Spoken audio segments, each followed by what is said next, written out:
So good day everyone, we're BS Cream 117 and for this video, we're going to interview a successful sole proprietor or business owner of Maymay Salon here at town of Burawin, Leyte.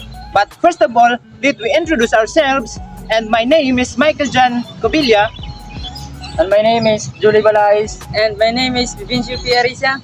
My name is Mark Christian Manilo Sister. My name is Mark Osoy. Let's go!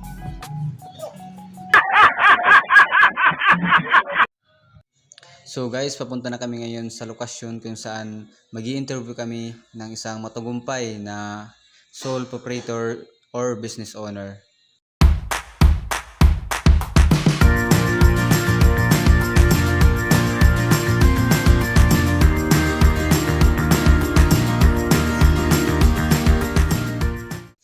So guys, nandito na po kami ngayon sa lokasyon ng aming target na interviewin. Magandang hapon po, ma'am. Narito po kami upang mag-interview ng isang final output po na ipapasa namin ngayong darating na final exam na entrepreneur mindset. So let's introduce ourselves. So I am Mark Christian Sister. At ako po si Michael Jan Verde Cobilla. At ako naman si Julie Balais. Ako po naman po si Mark Osoy. And Vivincio Piarisa. Kaya By the way, I am from Burawin, Leyte. start po tayo sa question ng dulo. Gaano po katagal itong business mo? Actually, 6 years na siya. Sa Tagal na pala. Pag-start ng negosyo mong ito, ano ang mga challenges yung napagdaan? marami. Actually, pagsapala my first father is from Malinta. Hindi naman ako nakapagtapos ng pag-aaral. So, naisipan ko na lang mag-negosyo. Yun ang naging diskarte. Pero minsan tama rin naman yung maging madiskarte ka kasi marami namang mga tao. Pag walang diploma, diskarte lang. Wala namang masama kung saan nasa legal na. Sa pagnegosyo po, kailangan po ba na-register sa loob po? Actually, hindi naman gaano. Kasi ako nagsimula lang ako sa, kung maniwala sa hindi, nagsimula lang ako sa yung ano ko na lang, yung dati kong ginagawa, yung shop, blower, hindi na ako ng isang bottle na mga damot. Tapos, syempre, bumabay ko kasi sa renta, gano'n. Bali, yung 10,000 na pinukunan ko na muna is pinakasya ko na. Hindi talaga tayo sa ganitong panahon ngayon. Talaga tayo 10,000 makapit tayo ng business. Parang magiging Parang tapos na yung kapitan natin ng isang business. Pero depende na lang yun sa diskarte. Nakadepende kasi yun kasi kung re-renta ka sa mga commercial building, malaki yun. Pero kung ganito lang yung mga parang bahay lang, yung mga residential lang, maliit yung upa, syempre makakatipid ka. ano po yung dahilan kung bakit ito po yung napili mong negosyo? Actually, this is not my skill. Kung parang, sabi ko nga kanina, nakipagsapalaran na ako. Tapos, inaral ko, tapos nag-ano ako ng mga seminar from Asian sa Tacloban, kung paano magupit, nag-apply ng mga gamot sa buhok, ganon. Syempre, wala akong alam doon, kailangan ko mag-aral. Yung mga LGBTQ katulad is naka-line up naman yung parang ganito na negosyo. Oo naman kasi sa lima kanyang kapatid, ang iba may mga asawa na kumbaga ako yung breadwinner ng pamilya. Kaya kailangan ko magpursige para mabuhay kami. Kahit mahirap, hindi ako hindi ko na lang naramdam yun yung hapag sa katawan na naman yun. Kasi may mga magulang ako, may nanay-tapil pa ako na pinagsisimplihan ko pa sa mga. Yung ganitong negosyo po, kailangan po ba ng maraming employee? Nakadepende kasi yun kung malaki yung panlong mo. Kasi patulad nito, hindi naman kailangan na marami kami.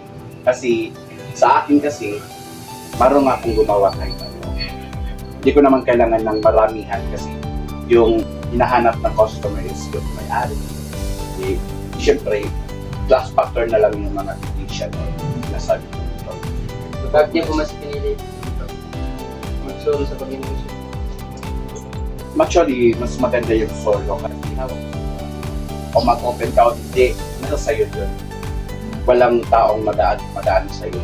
Nagbabawal. Ano po ba ang mga paraan na yung ginawa para hindi lugi ang ganun? Eh, syempre, kailangan din natin mag-promo-promo. Ganon. Bigyan yun ng mga customer. Tapos pag may customer, kailangan entertain. Yung mga ganon, chika-chika.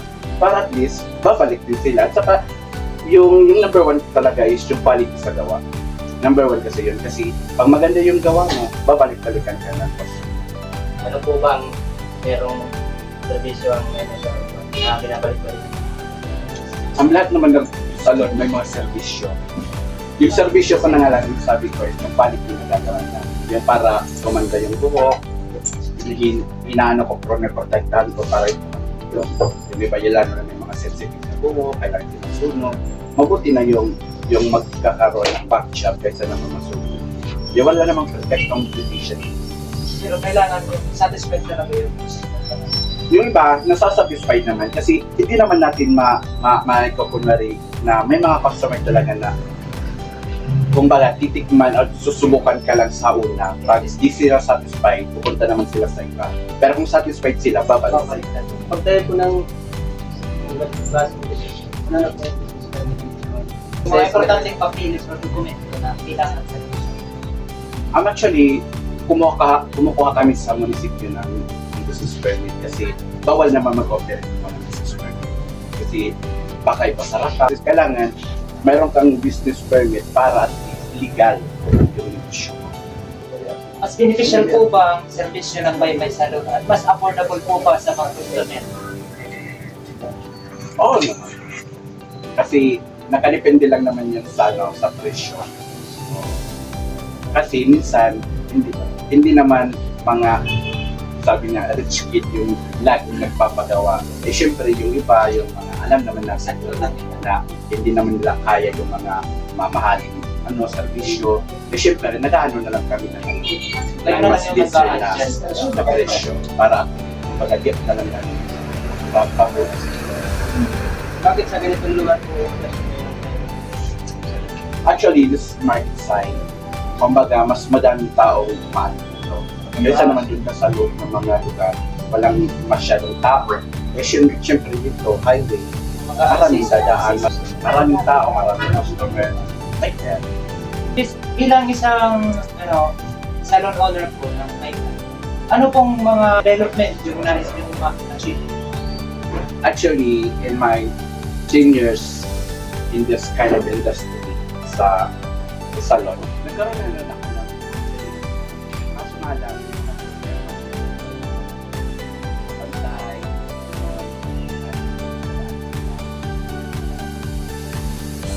Siyempre, hindi naman talaga mag-enjoy na natin. Wala naman akong inaano. Yung improvement lang naman na gusto ko is maging successful na lang ako sa business. Kano po pinigil? Ang depende lang kasi yung partner kasi seasonal lang siya. Hindi siya araw-araw kita ka. Kung season kami, in 1 month, kumingin kami ganyan na nearly 150,000. Yun, pag seasonal siya.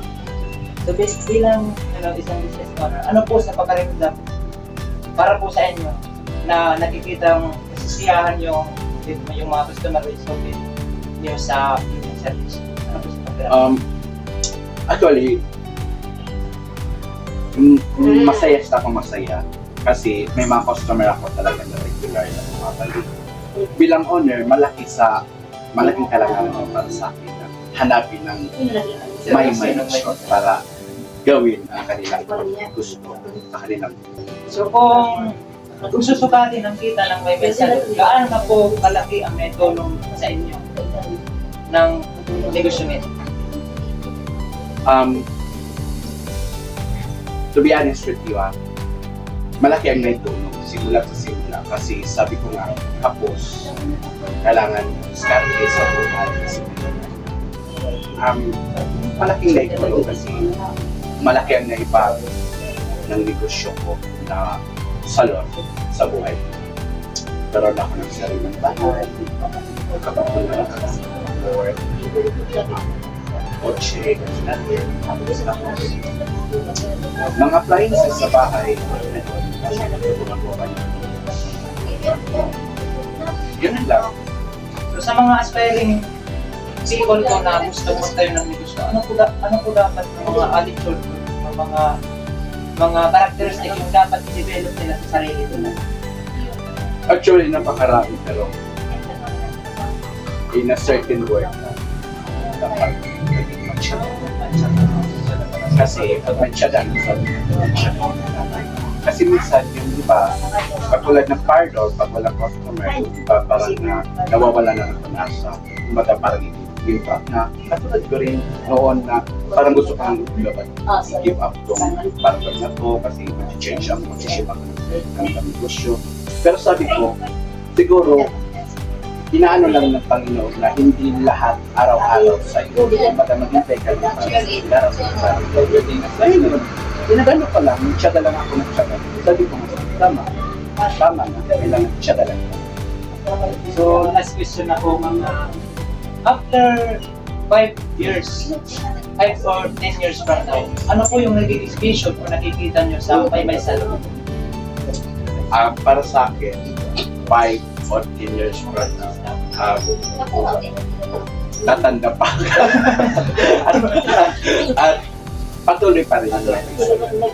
Hanggat kaya ko pa, hanggat kaya pa ng katawan, hanggat nabubuhay pa ang mga magulang ko, gagawin at gagawin pa para sa kanila. Kasi inspirasyon ko kasi sa negosyo ko yung nanay at tatay. Kaya nga ako din nagkatawa kasi binubuhay ko siya. Kahit mawalan ako ng panggarbo sa sarili ko basta makakain ko sila. Dapat ko sa akin. So, yun lamang po ang aming mga katanungan. Maraming salamat po sa mga Walang binahagi po sa akin. Ano po itong negosyo mo karoon ng magandang kinabukasan. Hindi lang sa ngayon, nakikita natin na maganda. Mas gumanda pa sana yung takbo nitong negosyo.